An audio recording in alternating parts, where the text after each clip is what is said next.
This webinar is designed to help you understand how to successfully use the GMetrix admin functions. We will review combining classrooms, reports, and custom exams for student success. We'll begin by talking about how you can monitor your students easily on a day-to-day basis. Reports under the new Classrooms tab is the best way to do this.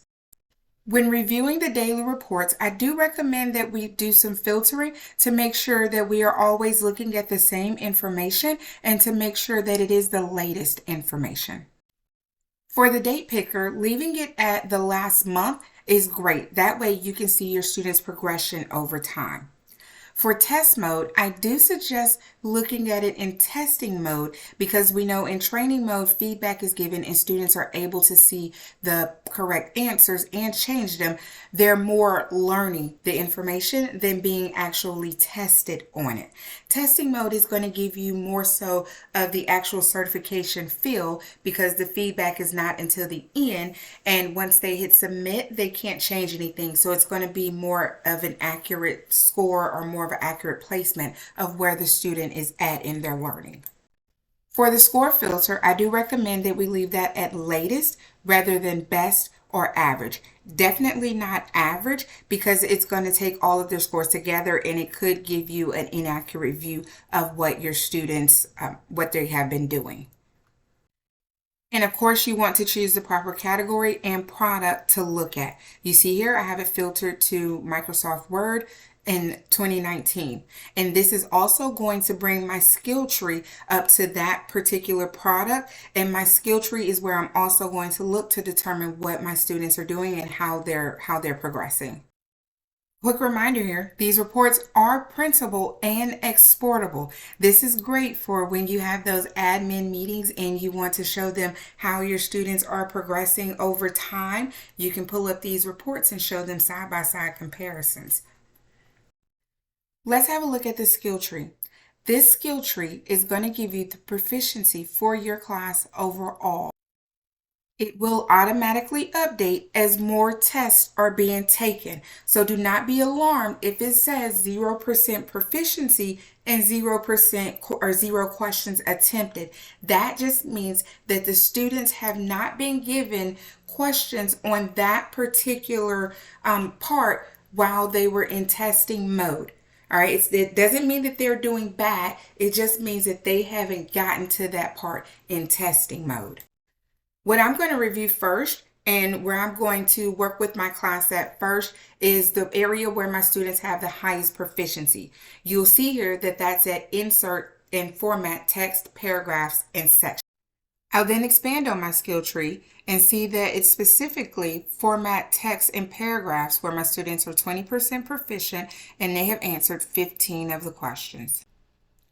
Once again, I'll expand on my skill tree under the format text and paragraphs, and I'm able to see the questions that my students have attempted and where they have proficiency at. So I see here formatting text, there's a 20% proficiency. 1 of 5 questions was attempted for the formatting text. For line spacing and styles, same thing, 50% proficient. 1 of 2 questions attempted, and so on and so forth. And I see here under apply format, it says 0% proficient, no questions attempted. So my students have not attempted any questions under that. So not so much for me to worry about at this time. Again, I started with the area of highest proficiency.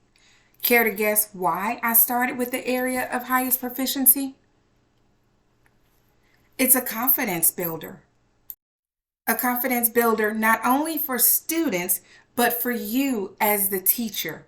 Okay, so what happens when the students reach 80% proficiency in a topic in testing mode? Proficiency will start to increase in the skill tree, giving the teacher that visibility and that confidence that the student's knowledge is increasing, but also within the student dashboard and the study guide. Under the course and exam mastery, the topics mastered will start to fill in and the number will start to show how many areas the students have mastered. The skills that they're mastering will also start to populate under the strengths, under the proficiency topic. As students see this increase more and more, they will start getting more excited and more ready for testing, and they'll be more willing to do the things that need to be done, and it'll just increase their level of confidence. Teacher tip: as you are monitoring your reports in classrooms and the skill tree, have your students to monitor their study guide in the student dashboard. This will help them to know where they need to focus on individually as a student, and where they can go and see where their highest proficiency is and quickly move it to their strengths column. As you've heard me say over and over again, these reports are printable. So what I'm going to do, I'm going to show you something real quick. I'm going to print my report here, and see, I can see my skill tree. I can see my report, and I can see my skill tree. Now what I'm going to do, I have this where I can go back and reference it here shortly. I'm going to come back over and reference this report. But what I can do is I'm going to go and show you that we can build a custom test as well with this information. I'm going to show you two things that I'll use to build a custom test. So I'm going to go over here, and I'm in the GMetrix admin panel, and I'm going to choose custom test. And what I'm going to do is I'm going to click create new test. I'm going to name it Word 2019 because that's what I'm working in. And again, my students, yes, 70 is passing on the exam, but 90 is better for me. I'm going to put it in training mode because it's a learning experience. We need to learn and relearn these concepts. And I'm going to choose Office 2019, and I'll choose Word Associate 2019. Now, yes, you do have the ability to do multiple applications. So if I wanted to, I could click others, but I'm focusing on Word here because that's where my students are working at. Now, what I'm going to do is I can filter this down by objective, where my students, it was like formatting documents, where my students are formatting text and paragraphs, where my students were having problems at. So I can go through here, and I can, number one, I can pull out the questions where they were having problems at. So I will say, I'm just going to pick one here, 43474, apply spacing. So 43474. But it could be for one of the ones that my students were having problems with, or for one of the ones that they have not attempted. So 43474 is one that they have not attempted. I can also maybe 43501, just to give them some experience with something that they have not attempted. What I'm also going to do, maybe throw some others in there. I'm going to put do not filter. You know that the two questions I've already selected are up there already. Let's see, insert word art, 43618. So I'm doing Control F, 43618. There it is right there, 43618, insert word art. I can do that and choose specific questions that my students have not had in order to go ahead and make sure they have them. And I can also do it for the questions that they've had, but they did not do so well on, and I can go ahead and create this custom exam for them. So just a note here, do not try to use the custom test to replace the GMetrix practice tests that are already come with the program. Those are the ones your students do need to be doing to make sure that they are practicing. So the custom tests are more for relearning and reinforcing the skills that the students have learned and focusing on specific skills.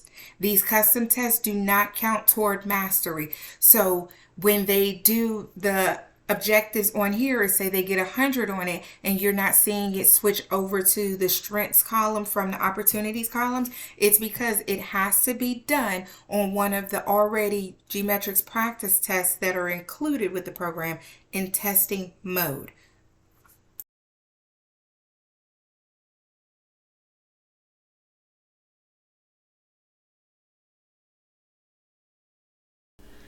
The GMetrix admin dashboard has many reports that will help you monitor your students' pace, progress, and determine where additional instruction is needed. Clicking on the name of each report will give you a report description.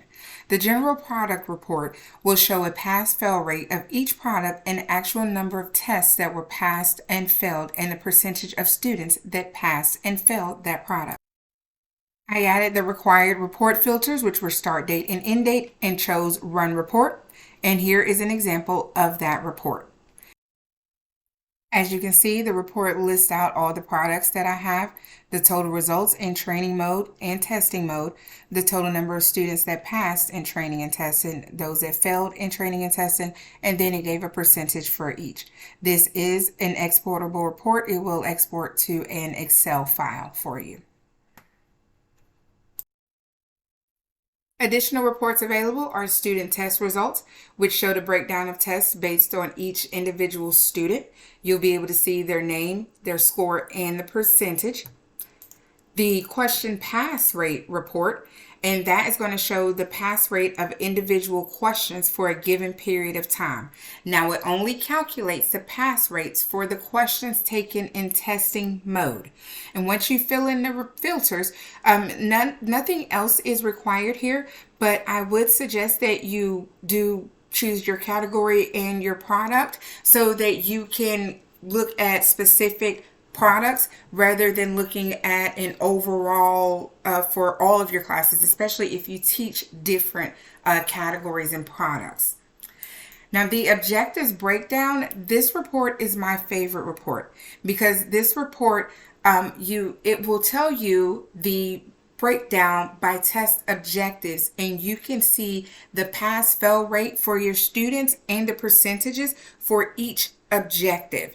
This report is great for combining with a custom test because when you look at this report, it'll tell you, it'll say objective 1.1 or objective 1 formatting text. That's where your students only had a 20% pass rate. So you know that 70% of your students did not pass that. That's where you need to work at. You can go to custom test and do a custom test with just objective 1, or you can go back to your course and go over the part of the course for just objective or domain 1 in that course.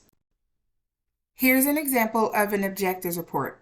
As your students take more tests, the more objectives they're going to hit, so the more objectives that are going to be populated. The first time you pull it, it might only have 5, 6 objectives, but again, as they take more tests, then the more objectives will populate. So I did the filters and this is what I got. And it shows me, so for objective 1.1, 0 of my students passed, 1 failed. So I have 100% fail rate. Definitely something that I need to go and work on as a teacher. And if you look at objective 4.2, it will tell me that 1 student passed, 1 student failed. So I have a 50% pass rate. So that could be something that I save for later. It could also be something that's addressed in the course of me addressing other objectives, which is again why I start with my highest proficiency. Lastly, with this report, I recommend paying more attention to your pass-fail percent rather than to the number of students that passed or failed, because those percents, you want to set a certain percent of where you determine that you need to remediate. And I would say for me, for my students, again, if 51% of them failed a certain piece, then that's where I'm going to be looking at for my full class remediation. Course reports are also available. There's a details reports, the course usage report, as well as a student progress report. So those 3 reports help you monitor your students as they're taking their courses within the GMetrix platform. Sometimes we do have those students that start tests over and over again rather than resuming a test. And with the new student dashboard, that problem should be reduced, but just in case, we do have test tracking. And what you want to do is just choose test tracking, and for test status, click saved. And there you will be able to see all the students that have saved a test but have not completed it. Now, it might not be always be the case where they are starting it over and over again. It could just be you want to see who started and where they're in their progress through the system. And we want to ensure that our students are understanding concepts rather than just being able to answer questions, because the concepts is what's going to ensure that the students are successful on the certification exam.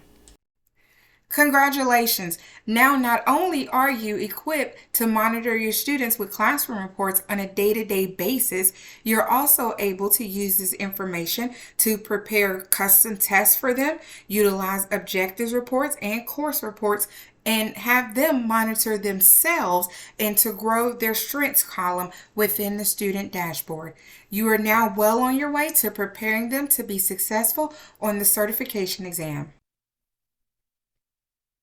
Thank you for joining us. I want to invite you to stay connected with us through the GMetrix Facebook and LinkedIn pages. Also, like and subscribe to the GMetrix official YouTube page to receive instant alerts of new content postings, review previous webinars, and our FAQ channel, where we will be posting videos addressing the most frequently asked questions. If you have a FAQ that you would like us to do a video for, please make sure to include that on their survey.